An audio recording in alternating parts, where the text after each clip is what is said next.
Hello बच्चों, स्वागत है आपका आपके अपने YouTube channel Arvind Bidlan classes में। बच्चों, आज जो हमारी वीडियो का टॉपिक होगा class 10th subject social science और हिस्ट्री के बुक में जो आपका चैप्टर नंबर 2 दिया हुआ है, जिसका नाम है भारत में राष्ट्रवाद यानी कि नेशनलिज्म इन इंडिया। तो आज हम सोशल साइंस की हिस्ट्री की बुक में चैप्टर नंबर 2 भारत में राष्ट्रवाद यानी नेशनलिज्म इन इंडिया के ऊपर डिस्कस करेंगे। बहुत ही इंपॉर्टेंट चैप्टर है, क्योंकि बोर्ड के पेपर में यहाँ से बहुत से प्रश्न जो है बनते हैं। साथ ही साथ जो मैप वर्क आता है वो भी इसी चैप्टर से लिया जाता है। ठीक है, तो ये वीडियो आप बच्चों के लिए बहुत इंपॉर्टेंट है, इसीलिए इस वीडियो को पूरा देखिएगा, क्योंकि अगर आप ये वीडियो देख लेते हैं तो आपको पूरा चैप्टर समझ में आ जाएगा और कहीं ना कहीं जो आपके डाउट्स हैं वो भी इस वीडियो को देखने के बाद आज पूरे हो जाएंगे, क्लियर हो जाएंगे। ठीक है, तो जो बच्चे चैनल से नहीं जुड़े हैं बेटा, चैनल को सब्सक्राइब कीजिएगा, वीडियो को लाइक कीजिएगा, अपने कमेंट जरूर कीजिए कि आपको वीडियो कैसे लगी, और साथ ही साथ वीडियो को दूसरे बच्चों को भी शेयर कीजिएगा। ठीक है, तो चलिए शुरू करते हैं हम अपना चैप्टर भारत में राष्ट्रवाद नेशनलिज्म इन इंडिया। तो सबसे पहले हम इसके परिचय की बात करते हैं। देखिए इंट्रोडक्शन, तो इंट्रोडक्शन में देखिए क्या कहा गया है। भारत में आधुनिक राष्ट्रवाद का विकास औपनिवेशिक शासन के विरुद्ध संघर्ष के दौरान हुआ, यानी कि modern nationalism in India develop during the struggle against the colonial rules, है ना, कि भाई जो औपनिवेशिक शासन यानी जो अंग्रेजों का शासन था उसके विरुद्ध जो हमारा संघर्ष हुआ, उससे कहीं ना कहीं राष्ट्रवाद का विकास हुआ। ठीक है, तो राष्ट्रवाद क्या होती है बच्चों? राष्ट्रवाद एक भावना होती है, ये एक सोच, एक भावना होती है जो हमें हमारे देश के प्रति एकजुट करती है। ठीक है, और ये राष्ट्रवाद की भावना ही है जिसकी वजह से हमारा देश जो है वो आजादी की राह पर चला और हमने अंग्रेजों को भारत से बाहर निकाला। ठीक है, चलिए आगे देखते हैं। तो यहाँ पर आप एक पिक्चर देख पा रहे हैं, ये एक पिक्चर ली है, ये आजादी के समय की पिक्चर है। देखिए कितने सारे लोग जो हैं यहाँ लाइन में खड़े हैं और ये सभी कहीं ना कहीं अंग्रेजों का विरोध कर रहे हैं। तो एक जुलूस निकल रहा है अंग्रेजों के खिलाफ। यहाँ पे देखिए आप देख पा रहे हैं कि ये 6 अप्रैल 1919 का एक पिक्चर लिया गया है। राष्ट्रीय आंदोलन के दौरान सड़कों पर इस तरह बड़े जुलूस आम बात थी। तो ये लोग जुलूस निकाल रहे थे, बड़ा शांतिपूर्वक तरीके से अंग्रेजों का विरोध किया जा रहा है यहाँ पर। ठीक है, तो ये उस समय आम बात थी इस तरीके से जुलूस निकालना। ठीक, अगर हम यहाँ पे महत्वपूर्ण बिंदु की बात करें तो क्या है, तो राष्ट्रवाद लोगों को एकता और स्वतंत्रता के विचार से जोड़ता है। ठीक है, तो नेशनलिज्म जो है ये क्या करता है, ये united peoples with idea of freedom and unity. तो लोगों को आजादी के विचार से और एकता के विचार से ये कहीं ना कहीं नेशनलिज्म जोड़ता है। ठीक, चलिए आगे देखते हैं। अब यहाँ पे पहला विश्व युद्ध, खिलाफत और असहयोग आंदोलन। अब हम इनको आगे टॉपिक्स को पढ़ेंगे। तो जैसे प्रथम विश्व युद्ध का प्रभाव, तो आप बच्चों को पता है कि साल 1914 से लेकर 1918 तक जो है ये पहला वर्ल्ड वॉर हमारा चला था। ठीक है, तो इसका हमारे इस वर्ल्ड वॉर का हमारे देश के ऊपर क्या इफेक्ट पड़ा, हम इसमें देखते हैं। तो क्या प्रभाव पड़ा वर्ल्ड वॉर का हमारे देश पर? तो देखिए, क्योंकि उस समय अंग्रेज हमारे देश में राज कर रहे थे, तो कहीं ना कहीं भारत जो है अंग्रेजों के कहने पर युद्ध में कूद पड़ा था। ठीक है, फर्स्ट वर्ल्ड वॉर में कूद पड़ा था। तो इसका हमारे देश पर क्या नकारात्मक प्रभाव पड़ा? जैसे युद्ध के कारण खर्चा बढ़ गया, डिफेंस एक्सपेंडिचर इंक्रीज, करों में वृद्धि हो गई, टैक्स इंक्रीज हो गया, कीमतें दुगनी हो गई, जो चीजों की कीमतें, जो वस्तु की कीमतें होती थी वो दुगनी हो गई, प्राइस क्या हो गया, डबल हो गया। गांव में जबरन भर्ती हुई, गांव में लोगों को जबरदस्ती जो है अंग्रेजों की फौज में शामिल किया गया। ठीक है, जिससे लोग ना चाहते हुए भी अंग्रेजों की फौज में शामिल हुए। Force recruitment took place in villages. 1918 और 19 में फसलें खराब और फ्लू की महामारी फैल गई। ठीक है, तो क्रॉप्स फेल हो गया और influenza epidemic spread in 1918 to 19। ठीक है, तो इस तरीके से ये सारा प्रभाव जो है ये कहीं ना कहीं विश्व युद्ध का हमारे देश पर पड़ा। तो ये कह सकते हैं हम कि विश्व युद्ध का हमारे देश पे जो है वो कहीं ना कहीं बहुत ज्यादा नकारात्मक प्रभाव पड़ा था। ठीक, तो आगे देखिए यहाँ पे इंपॉर्टेंट क्या है। 1921 की जनगणना के अनुसार लाखों लोग महामारी में मारे गए। तो जो इंपॉर्टेंट पॉइंट है वो मैं यहाँ पर आपको बता रहा हूँ। आपसे प्रश्न में पूछ सकता है कि कौन सी जनगणना के अनुसार लाखों लोग महामारी में मारे गए थे, वो किस वर्ष हुई थी? तो वो हुई थी साल 1921 में। ठीक है, according to 1921 census millions dead in pandemic, मतलब कि कई सारे लोग 1921 में जो है वो महामारी में मारे गए थे। ठीक, चलिए आगे देखते हैं। आगे आता है हमारा सत्याग्रह का विचार, आइडिया ऑफ सत्याग्रह।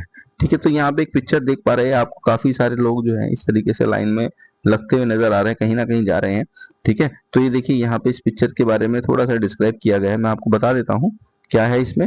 तो यहाँ पे दक्षिण अफ्रीका में भारतीय मजदूर फोक स्वेस्ट से गुजर रहे हैं, यानी ये 6 नवंबर 1913 का है। ठीक है, तो ये कहाँ का है, साउथ अफ्रीका का पिक्चर है। ठीक है, न्यू कैसल से ट्रांसवाल की ओर बढ़ रहे इस जुलूस में महात्मा गांधी मजदूरों का नेतृत्व कर रहे हैं।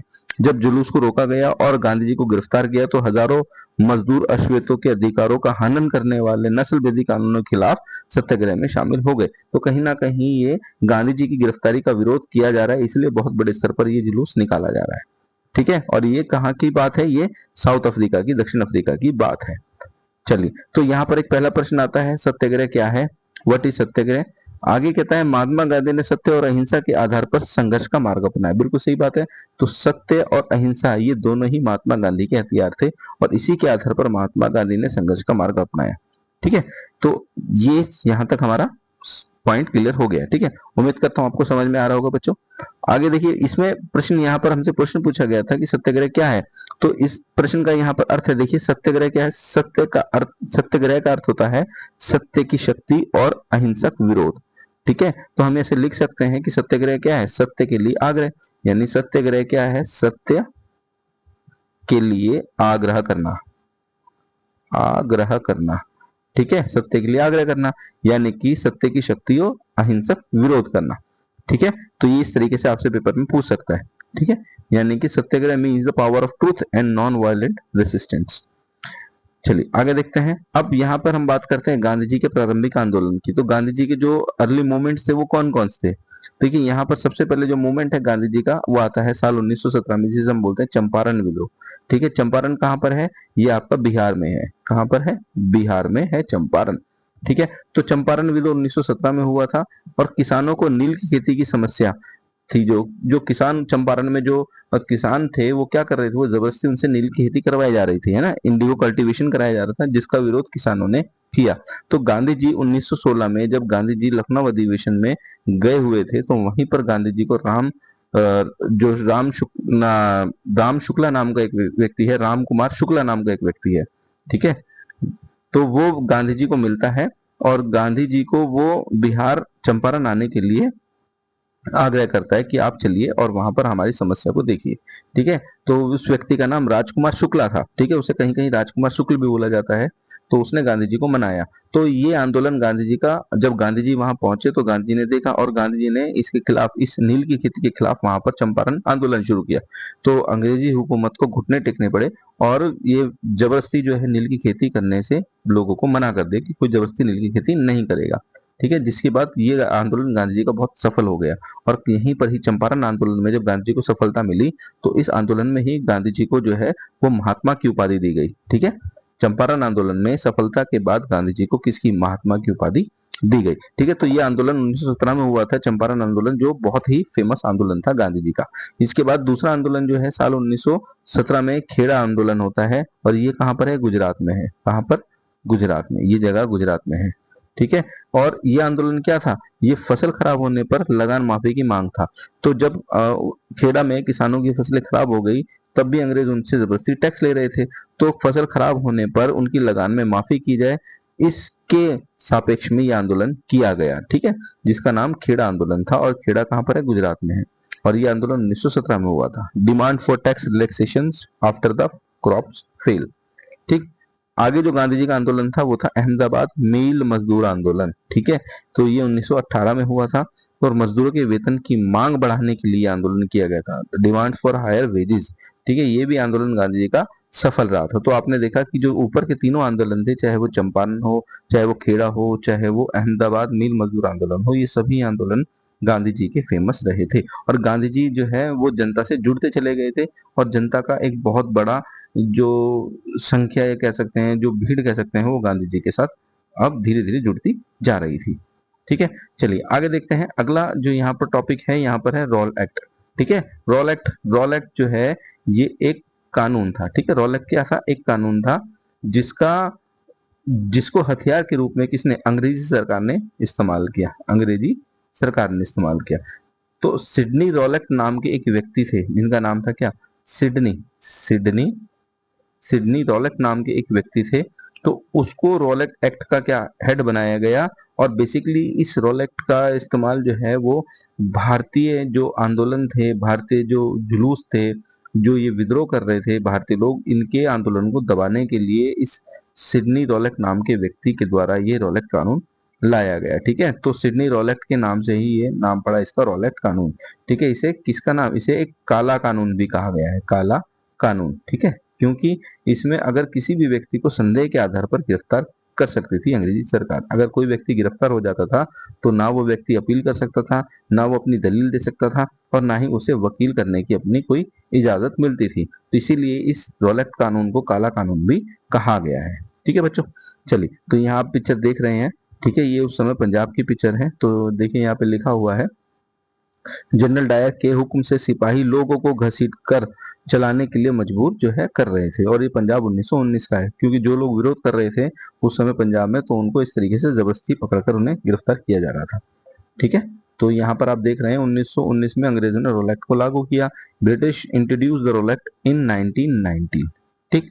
चलिए आगे देखते हैं, अगला है, इसमें महत्वपूर्ण बिंदु क्या है? इस कानून के तहत बिना मुकदमे के गिरफ्तारी संभव थी। बिल्कुल सही बात है। इस कानून के तहत, रोल एक्ट के तहत जो है, किसी भी व्यक्ति को संदेह के आधार पर जो है गिरफ्तार किया जा सकता था, ठीक है। People could be arrested without trial. Jallianwala Bagh हत्याकांड 13 अप्रैल 1919 को घटती है। तो जलियांवाला बाग जो हत्याकांड हुई थी वो 13 अप्रैल 1919 को हुई थी, और 13 अप्रैल का जो दिन था वो बैसाखी का था। तो एक बहुत बड़ा मेला लगा हुआ था, और उस मेले पर अंग्रेजों ने जो है वो जलियांवाला बाग में जो मेला लगा हुआ था उस पर अंग्रेजों ने बिना किसी सूचना के जो है फायरिंग करनी शुरू कर दी, गोलियां चलानी शुरू कर दी। और इस अंग्रेजी टुकड़ी का नेतृत्व कर रहे थे जनरल डायर, जिनके आदेश पर गोलियां चलाई गई, ठीक है। तो ये देखिए जलियांवाला बाग का एक चित्र है, ये आप जो देख रहे हैं, इस तरीके से जो साइन लगाए गए हैं यहाँ पर, ये गोलियों के निशान है जो आज भी वहां की दीवारों पर दिखते हैं, ठीक है। तो एक बहुत बड़ी घटना थी बच्चों ये, जिससे कि जितने भी भारतीय लोग थे वो बहुत ज्यादा सदमे में चले गए थे इस घटना के बाद, ठीक। चलिए, तो यहाँ पर देखिए इधर लिखा भी हुआ है, जनरल डायर ने नियति भीड़ पर गोलियां चलवाई, ठीक है। अब इसके बाद क्या होता है कि अब जब जनरल डायर ने गोली चलवाई तो इसमें क्या हुआ, इसमें सैकड़ों लोग जो है मारे गए। तो बहुत से लोग जो है गोलियों में घायल हुए, मारे गए, कुछ अपनी जान बचाने के लिए कुएं में कूद गए, कुछ जो है भगदड़ में दब के मर गए। तो बहुत बड़ी संख्या में जो है ये यहाँ पर इस पार्क में लोग मारे गए थे, ठीक है। Hundreds of peoples were killed. यह घटना राष्ट्रीय आंदोलन का एक महत्वपूर्ण जो है मोड़ बन गई। This become a turning point in the national movement. तो इस घटना ने राष्ट्रीय आंदोलन का एक बहुत जबरदस्त जो है मोड़ ले लिया था, ठीक। चलिए आगे देखते हैं, आगे आता है खिलाफत आंदोलन, ठीक है। खिलाफत आंदोलन ये साल 1919 में ही हुआ था।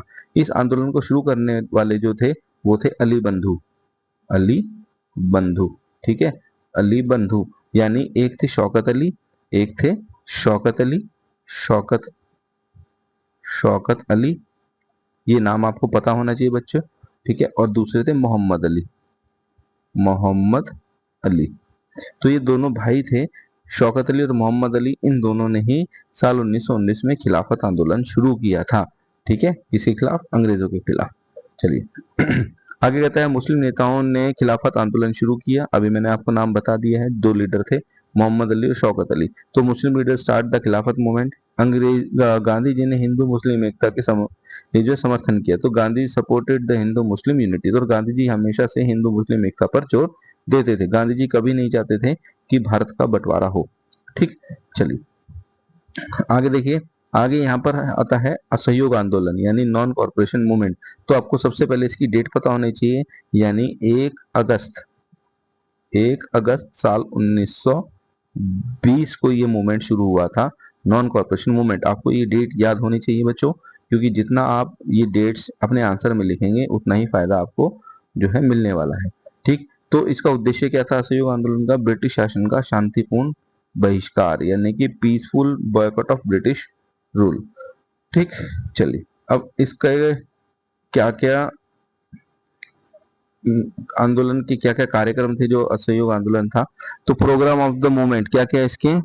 मूवमेंट थे, क्या क्या कार्यक्रम थे। तो पहला जो था जो सरकारी स्कूलों का बहिष्कार करना, बॉयकॉट द गवर्नमेंट स्कूल्स, अदालतों का बहिष्कार करना, बॉयकॉट ऑफ कोर्ट्स, विदेशी वस्त्रों का बहिष्कार करना, बॉयकॉट ऑफ फॉरेन गुड्स, उपाधियों को लौटाना। ठीक है, तो ये कई सारी चीजें थी इस आंदोलन की, जिसमें जो है स्कूलों का बहिष्कार किया जा रहा था, अदालतों का किया जा रहा था, ठीक है, विदेशी वस्त्रों का बहिष्कार था और उपाधियों को लौटाने का था। ठीक, चलिए आगे देखें, इसमें महत्वपूर्ण बिंदु क्या है। तो स्वदेशी और खादी को बढ़ावा दिया गया। तो जब ये आंदोलन हुआ, असहयोग आंदोलन, तो जब बहुत बड़े स्तर पर विदेशी वस्तुओं का, उनके कपड़ों का बहिष्कार किया गया, तो यहाँ पर स्वदेशी और खादी को बढ़ावा मिला। ठीक है, इनको क्या मिला, प्रमोट हुए ये। आंदोलन के भीतर जो है यहाँ पर देखिए अलग अलग धाराएं थी, अलग अलग विचारधाराएं जो थी आंदोलन में चल रही थी। तो जैसे अगर मैं बात करूँ, शहरों में आंदोलन क्या था, विद्यार्थियों ने स्कूल छोड़े, वकीलों ने अदालतें छोड़ी, और विदेशी कपड़ों की क्या गई, होली चलाई गई। तो जितना भी ये चीजें थी सब शहरों में बड़े स्तर पर चल रही थी।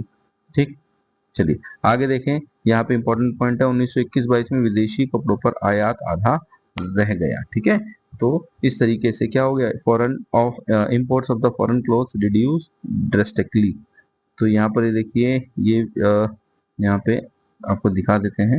ये देखिए, ये लोग क्या कर रहे हैं, विदेशी कपड़ों का बहिष्कार। ठीक है, जुलाई 1922 में विदेशी कपड़ों का पश्चिम आर्थिक और सांस्कृतिक प्रभुत्व का प्रतीक माना जाता है। ठीक है, तो यहाँ पर लोग विदेशी कपड़ों का बहिष्कार कर रहे हैं। आगे है ग्रामीण इलाकों में विद्रोह। ठीक है, रिबिलियंस इन रूरल एरिया। तो अवध किसान आंदोलन, अवध पीजेंट्स मूवमेंट, ये किसने शुरू किया था, इसका नेतृत्व किया था बाबा रामचंद्र ने। ठीक है, तो अवध किसान आंदोलन जो था, मूवमेंट था, ये बाबा रामचंद्र ने शुरू किया था। ये शुरू करने वाले थे बाबा रामचंद्र। तो इसमें क्या क्या मांग थी किसानों की।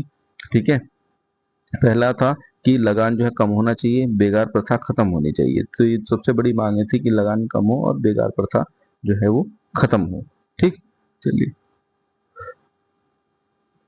अब अगर हम आदिवासी आंदोलन की बात करते हैं, ट्राइबल मूवमेंट्स की बात करते हैं, तो आदिवासी ने जंगलों पर अपने अधिकारों की मांग की। The tribal people demand the rights over the forest. लेकिन अंग्रेजों ने क्या किया, आदिवासियों को उनकी जंगलों से निकाल दिया। ठीक है, क्योंकि अंग्रेजों की जंगल पर जो है वो लालच वाली नजर थी, और आदिवासी अंग्रेजों का विरोध कर रहे थे। तो सबसे पहले आदिवासियों ने ही अंग्रेजों ने ही जो है आदिवासियों को जंगल से निकाल दिया। ठीक है, आगे देखिए, महत्वपूर्ण पॉइंट्स क्या है। औपनिवेशिक नीतियों ने आदिवासियों की जीविका को प्रभावित किया। बिल्कुल सही बात है, अंग्रेजों की जो नीतियां थी उसे कहीं ना कहीं आदिवासी लोग जो है वो प्रभावित हुए, और उनकी जो जो वो अपने जंगलों को, जो आदिवासी अपना घर मानते थे, उनको धीरे धीरे करके जंगलों से बाहर निकाल दिया गया।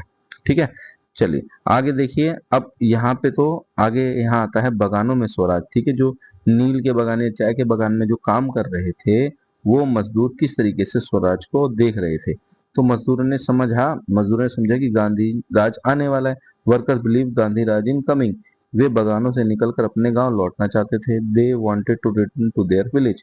ठीक है, जो बगान में काम कर रहे मजदूर थे वो अपने गांव जाना चाहते थे। ठीक है, तो यहाँ तक तो आंदोलन जो है बहुत बड़े स्तर पर चल रहा था। लेकिन क्या होता है, साल 1922 में चोरी चोरा घटना हो जाती है। ठीक है, यानी कि 5 फरवरी फरवरी साल 1922 में एक घटना घटती है, और उस घटना को नाम दिया गया चोरी चोरा इंसिडेंट 1922। ठीक है, होता क्या है, गांधी जी के जो असहयोग आंदोलन चलता है, तो इस यहाँ पर भी बहुत बड़े स्तर पर लोग जो है इकट्ठा होते हैं और शांतिपूर्ण धरना प्रदर्शन करते हैं।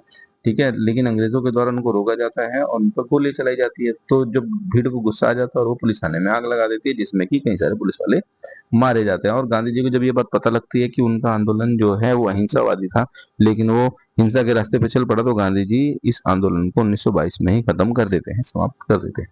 ठीक है, तो यहाँ आप देख रहे हैं चोरी चोरा 1922, गोरखपुर स्थित चोरी चोरा बाजार में से गुजर रहा एक शांतिपूर्ण जुलूस पुलिस के साथ हिंसक टकराव में बदल गया। इस घटना के बारे में सुनते ही महात्मा गांधी ने असहयोग आंदोलन को रोकने का आह्वान कर दिया। ठीक है, और गांधी जी ने असहयोग आंदोलन क्या करा, रोक लिया।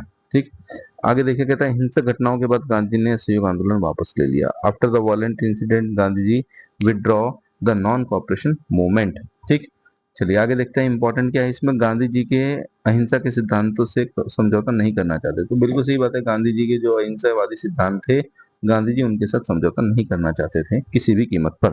ठीक है, तो अब यहाँ पर आता है इंपॉर्टेंट डेट्स, यानी कौन कौन सी डेट थी। जैसे 1915 में गांधी जी भारत लौटे, 1917 में चंपारण सत्याग्रह, 1918 में खेड़ा आंदोलन, और 1919 में रॉल एक्ट पास हुआ। ठीक है, इसके बाद 13 अप्रैल 1919 को जलियांवाला बाग हत्याकांड, 1920 को असहयोग आंदोलन और 1922 को छोरा चोरी घटना। तो ये सारी डेट्स आप बच्चों को पता होनी चाहिए और ये इंपॉर्टेंट है। कहीं ना कहीं इन्हीं डेट से जो है मैप वाला प्रश्न भी जो है वो पूछ लिया जाता है। ठीक है, चलिए आगे देखते हैं। यहाँ पे कुछ क्वेश्चंस हैं एग्जाम्स के, कुछ एग्जाम्स के क्वेश्चन दिए गए हैं, मतलब कुछ एग्जाम्स इंपॉर्टेंट क्वेश्चन है, वो शॉर्ट क्वेश्चन है।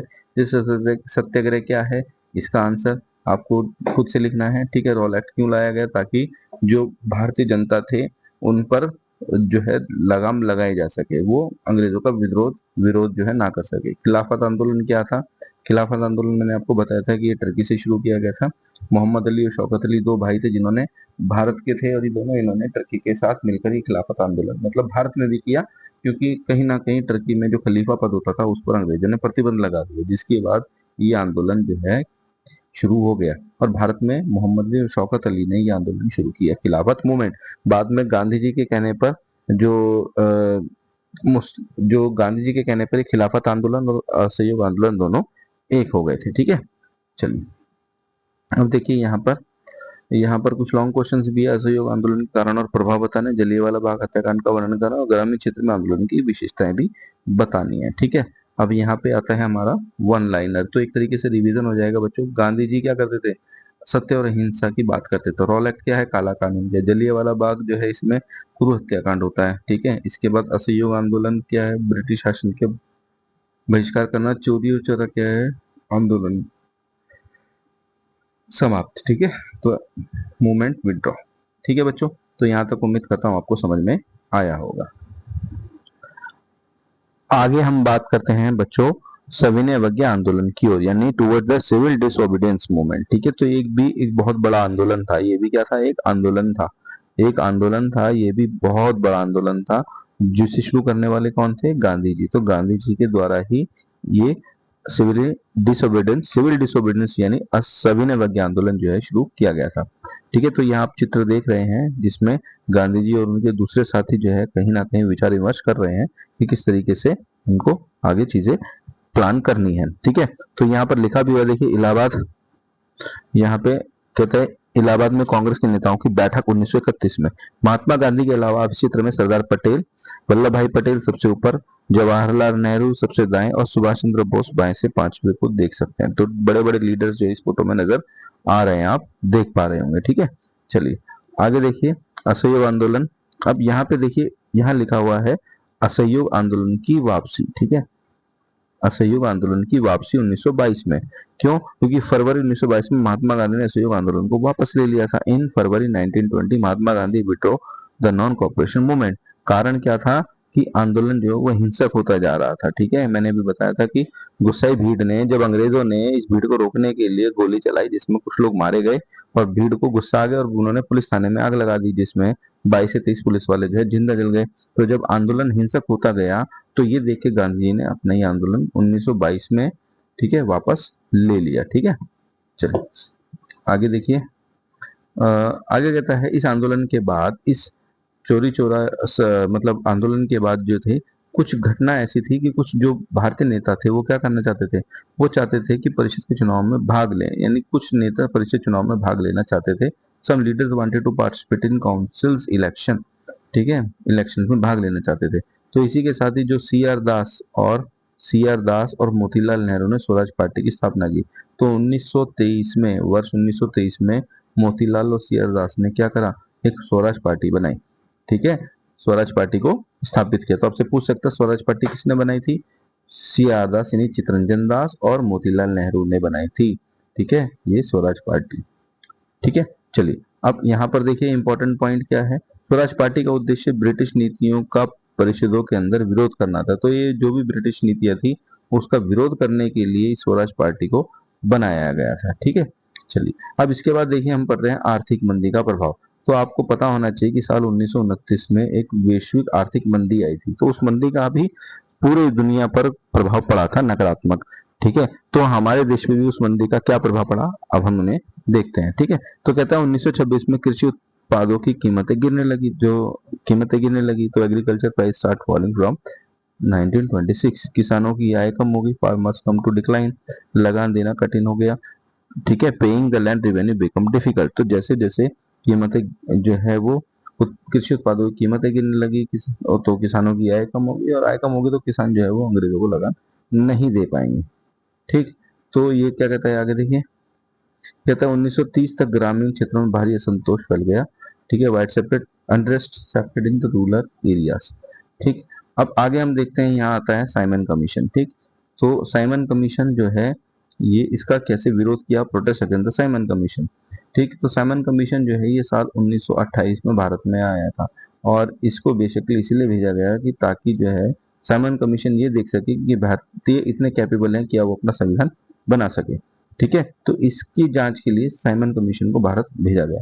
तो ब्रिटिश सरकार ने सर जॉन साइमन के नेतृत्व में एक आयोग बनाया। The British government formed a commission under the sir John Simon. ठीक है, तो जॉन साइमन के नाम पर ही इसे साइमन कमीशन बोला गया।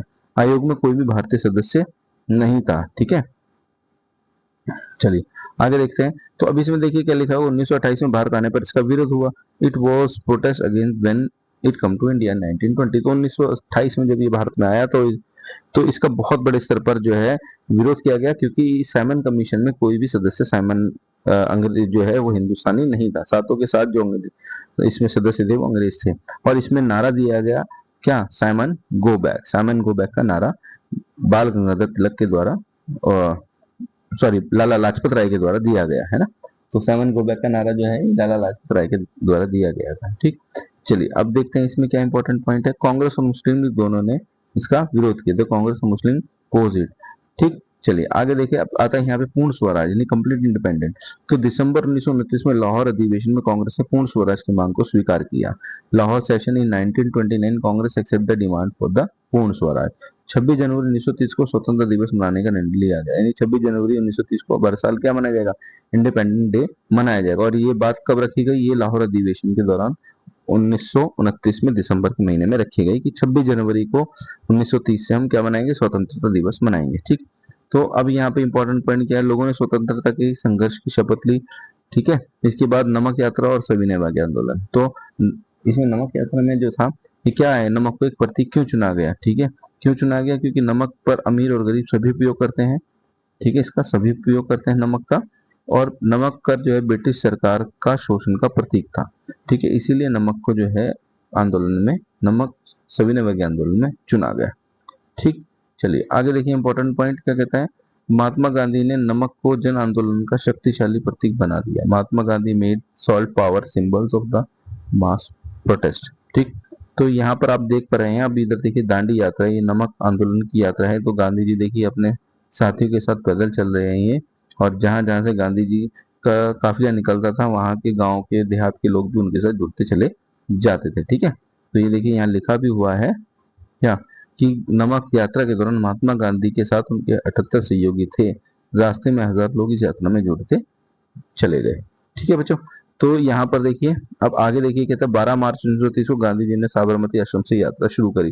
तो 12 मार्च 1930 को ये शुरू की गई, कहाँ से, साबरमती आश्रम से शुरू की गई, और उनके साथ 78 जो थे वो स्वयं सेवक थे। ठीक, वॉलेंटियर थे, और ये जो यात्रा थी 240 किलोमीटर लंबी थी, कवर्ड बाय 240 किलोमीटर।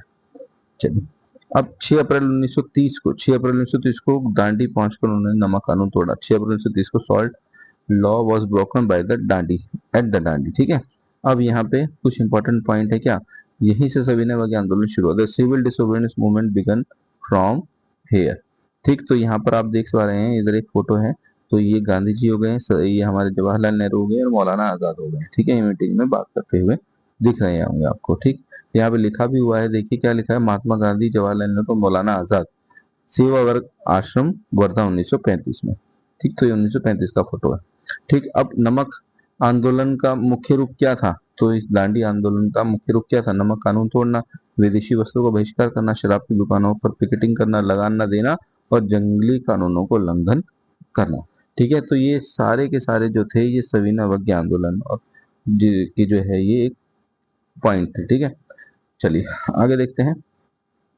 अब इस आंदोलन के बाद ब्रिटिश जो है किस तरीके से इन्होंने दमन किया। ठीक है, तो यहाँ पर आंदोलन शुरू हो गया, और इसके बाद ब्रिटिश का दमन क्या था, किस तरीके से उन्होंने रिप्रेशन किया। तो ये देखिए आप फोटो देख पा रहे हैं, यहाँ पर कितने सारे ब्रिटिश जो हैं इधर, ये देखिए ये खड़े हुए हैं यहाँ पर, ये लोगों पर लाठियां चलाकर उन्हें भगा रहे हैं।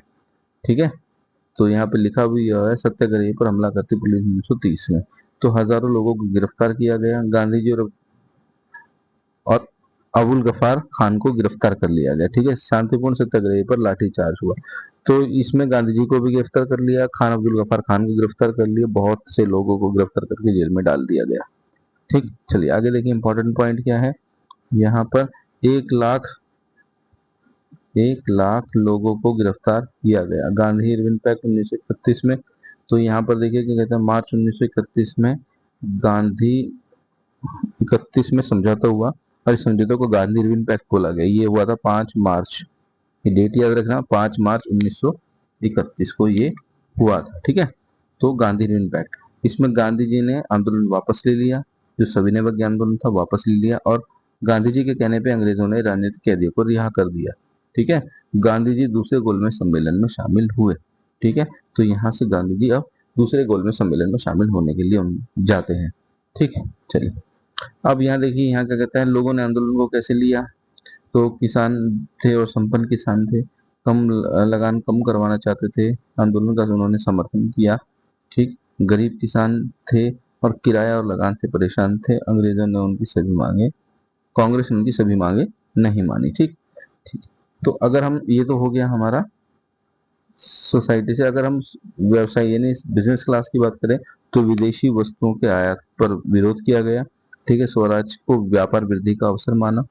ठीक, Swaraj is opportunity for business growth. आगे देखिए, आगे कहते हैं इंपॉर्टेंट पॉइंट में, भारतीय उद्योगपति ने आंदोलन को आर्थिक सहायता दी, the Indian industries financially support the movement. ठीक, तो यहाँ पर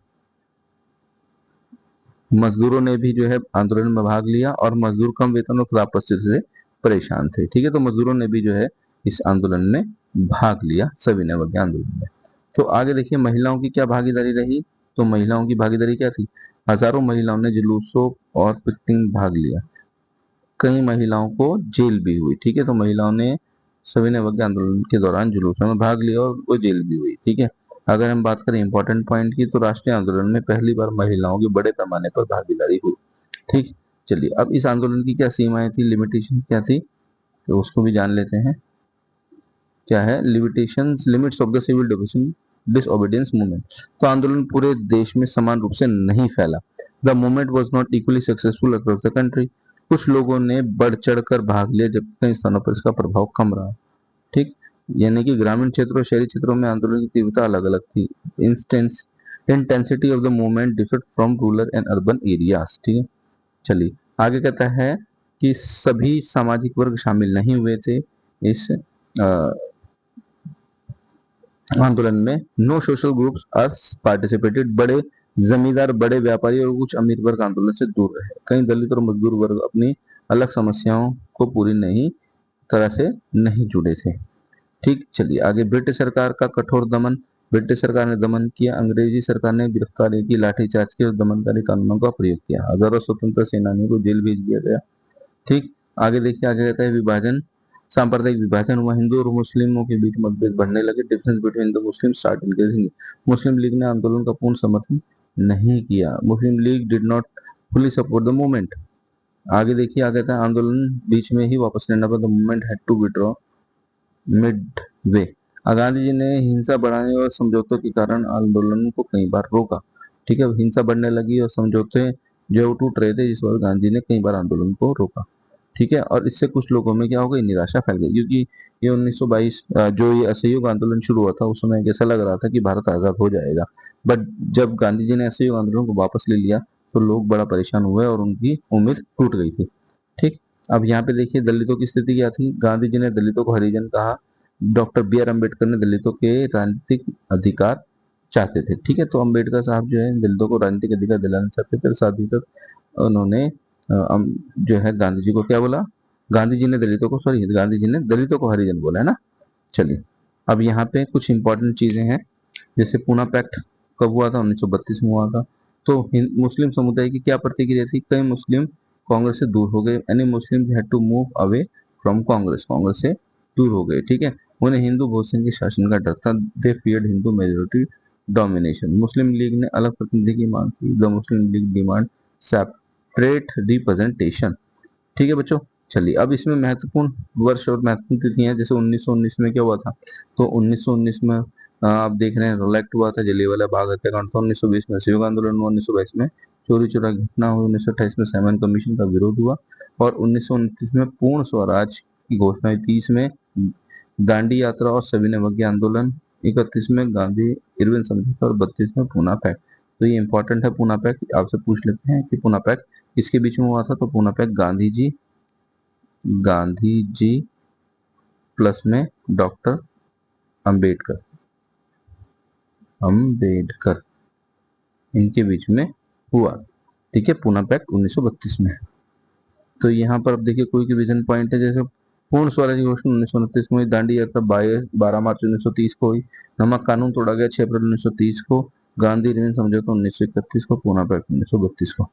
ठीक, चलिए अब यहाँ पर देखिए कुछ शॉर्ट क्वेश्चंस दिए गए हैं। तो नमक आंदोलन क्यों प्रतीक बन गया, दांडी यात्रा का महत्व बताना है, गांधी इरविन समझौता क्या था, महिलाओं की भूमिका पर टिप्पणी कीजिए, explain the role of women in movement, सविनय अवज्ञा आंदोलन की सीमा बताइए, explain the limitations of civil disobedience movement. ठीक, चलिए अब आगे देखिए, आगे कहता है भारत माता की छवि। ठीक है, द इमेजेस ऑफ भारत माता। तो राष्ट्रवाद के विकास में भारत की पहचान भारत माता की छवि से होने लगी। बंकिम चंद्र चट्टोपाध्याय वंदे मातरम गीत लिखे, जिसके बाद उनके उपन्यास आनंद मठ में शामिल किया गया। अविंद्रनाथ टैगोर ने भारत माता का प्रसिद्ध तस्वीर बनाई, जिसमें भारत माता को एक शांत, आध्यात्मिक और त्यागमयी महिला के रूप में दिखाया गया। ठीक है, नेक्स्ट देखिए, यहाँ पे कुछ इंपॉर्टेंट पॉइंट है। तो क्या है, जैसे वंदे मातरम राष्ट्रवाद का प्रतीक बन गया, भारत माता की छवि लोगों में देशभक्ति की जगाने का माध्यम बन गई और स्वदेशी आंदोलन का जो है एक बहुत बड़ा महत्व हो गया था। ठीक है, तो यहाँ पर देखिए आप देख रहे हैं बाल गंगाधर तिलक है, ठीक, चित्र में। चलिए अब आगे देखिए, आगे क्या कहता है, यहाँ कहता है राष्ट्रवादियों ने लोक गीतों को, लोक कथाओं को, लोक परंपराओं को पुनर्जीवित करने का प्रयास किया। उनका मानना था कि लोक संस्कृति भारत की वास्तविक पहचान है। नटेशा शास्त्री लोक कथाओं का विशाल संग्रह प्रकाशित किया, जिसे फोक फ्लोर ऑफ साउथर्न इंडियन कहा गया। ठीक, चलिए इंपॉर्टेंट पॉइंट यहाँ पर क्या है, तो पॉइंट पहला है, लोक संस्कृति ने राष्ट्रीय एकता को मजबूत किया। राष्ट्रवादी ने गांव-गांव जाकर लोकगीत एकत्रित किए और भारतीय संस्कृति पर गर्व की भावना बढ़ी। तो राष्ट्रपति को झंडा क्या, नेशनल सिंबल एंड फ्लैग हमारा। तो देखिए यहाँ पर, तो स्वदेशी आंदोलन के दौरान एक तिरंगा बनाया गया, जिसमें हरा, पीला और लाल रंग था। बाद में गांधी जी के चरखे वाला राष्ट्रीय झंडा बनाया गया, चरखा स्वावलंबन का प्रतीक था। ठीक, चलिए आगे देखे हैं पॉइंट्स यहाँ पर क्या है, राष्ट्रीय झंडा स्वतंत्र संघर्ष का प्रतीक बना, चरखा आत्मनिर्भरता का प्रतीक था और झंडा लोगों को एकजुट करने का माध्यम था। ठीक, चलिए यहाँ पे आप देख रहे हैं, ये भी भारत माता की फोटो है जो आपको नजर आ रही है। तो ये देखिए यहाँ लिखा भी हुआ है भारत माता की छवि अविंद्रनाथ टैगोर द्वारा चित्रित की छवि बिल्कुल विपरीत है। भारत माता के हाथों में त्रिशूल और वहीं शेर और हाथी बीच में खड़ी है, दोनों ही शक्ति और सत्ता का प्रतीक है। ठीक है, अब ये देखिए यहाँ पे हिस्ट्री एंड नेशनलिज्म क्या है, तो भारतीयों ने अपने गौरवशाली अतीत को याद करना शुरू किया। उन्होंने प्राचीन भारत की उपलब्धि, विज्ञान, गणित, कला, संस्कृति पर गर्व किया। ठीक है, नेक्स्ट देखिए इंपॉर्टेंट पॉइंट क्या कहता है, राष्ट्रवादियों ने भारतीय इतिहास को नया दृष्टिकोण लिखा, भारतीय में आत्मसम्मान और गौरव की भावना बढ़ी, अंग्रेजों ने भारतीय पिछड़े और विचारों का विरोध किया। ठीक है, तो इस तरीके से धीरे धीरे भारतीय में क्या है, कॉन्फिडेंस आने लगा। तो राष्ट्रवाद की सीमाएं की बात कर ले तो ये भी इंपॉर्टेंट है, कई बार एग्जाम्स में पूछ लेता है कि सीमा क्या थी। तो भारत में अन्य ही प्रतीकों में हिंदू धार्मिक प्रतीकों का प्रयोग अधिक था, जिससे कुछ समुदायों को अलग महसूस होने लगा। ठीक, यहाँ पे देखिए आगे पॉइंट, तो सभी समुदाय राष्ट्रवादी प्रतीकों के समान रूप से जुड़े थे, इसमें सामाजिक और धार्मिक विभाजन की उत्पन्न हुआ। ठीक है, तो निष्कर्ष अगर हम देखें तो निष्कर्ष क्या निकलेगा, महात्मा गांधी के नेतृत्व में कांग्रेस ने विभिन्न वर्गों समुदायों को एकजुट करने का प्रयास किया। हालांकि सभी समूहों की अपेक्षाएं अलग अलग थी। भारत का राष्ट्रवाद अनेक आवाजों और संघर्ष का मिश्रण था। ठीक, चलिए आगे देखते हैं। अब यहाँ पे देखिए भारत छोड़ो आंदोलन की बात की जा रही है, क्वाइट इंडिया मूवमेंट, ये 1942 में है, मतलब ये 8 अगस्त 1942 को कहाँ से, बम्बई से शुरू हुआ था। ठीक है, और इसमें नारा था करो या मरो, डू एंड डाई का नारा दिया गया। ये एक जन आंदोलन था जिसमें छात्र आंदोलन, मजदूर, महिलाएं बहुत बड़ी संख्या में शामिल हो गई थी। तो ये आंदोलन के आप देख रहे हैं। ठीक है, यहाँ पे देखिए लिखा है उन्होंने, भारत छोड़ो आंदोलन के दौरान बम्बई में औरतों का एक जुलूस। ठीक है, चलिए आगे देखिए। अब यहाँ पे भी कुछ इंपॉर्टेंट पॉइंट है। आंदोलन अगस्त 1942 में शुरू हुआ। उद्देश्य अंग्रेजों को भारत छोड़ने पर मजबूर किया और वह स्वतंत्र संग्राम के चरण में था। ठीक, चलिए अब यहाँ तक तो हमारा कंप्लीट हो गया है। अब हम इस प्रश्न चैप्टर के कुछ इंपॉर्टेंट क्वेश्चन है उनको देखते हैं। तो पहला जैसे प्रश्न पूछा गया है, क्या है, एग्जाम ओरिएंटेड प्रश्न है ये। चलिए अब देखें, जैसे भारत माता का छवि किसने बनाई, तो अविंद्रनाथ टैगोर ने उनकी छवि बनाई। वंदे मातरम किस लिखा, बंकिम चंद्र चट्टोपाध्याय ने लिखा। तो चरखा किसका प्रतीक था, चरखा स्वावलंबन का प्रतीक था। करो या मरो का नारा किसने दिया, महात्मा गांधी ने दिया। और भारत छोड़ो आंदोलन कब शुरू हुआ, 1942 में हुआ। ठीक है, तो ये थे हमारे कुछ प्रश्न। बच्चों इसी के साथ ये वीडियो भी मेरी कंप्लीट होती है। तो पूरी चैप्टर की ये वीडियो जो है आप लोगों को जो है समझाई गई है मेरे द्वारा। तो उम्मीद करता हूँ आपको समझ में आया होगा बेटा। और इसके बाद भी अगर कहीं कोई समस्या आती है, कुछ चीज़ अगर आपको नहीं समझ में आती, तो आप अपने कमेंट में इसे लिख देना। ठीक है, मैं कोशिश करूंगा उन समस्याओं को भी दूर करने की। ठीक है, तो बेटा एक चीज और, जो आपने वीडियो देखी है इसे दूसरे बच्चों को भी शेयर कीजिएगा। ठीक है, और अगर वीडियो अच्छी लगी हो तो आप इसको लाइक कीजिएगा और दूसरे बच्चों को, दूसरे साथियों को भी शेयर कीजिएगा। ठीक है, मिलेंगे फिर हम अपनी नेक्स्ट वीडियो पे। तब तक के लिए थैंक यू।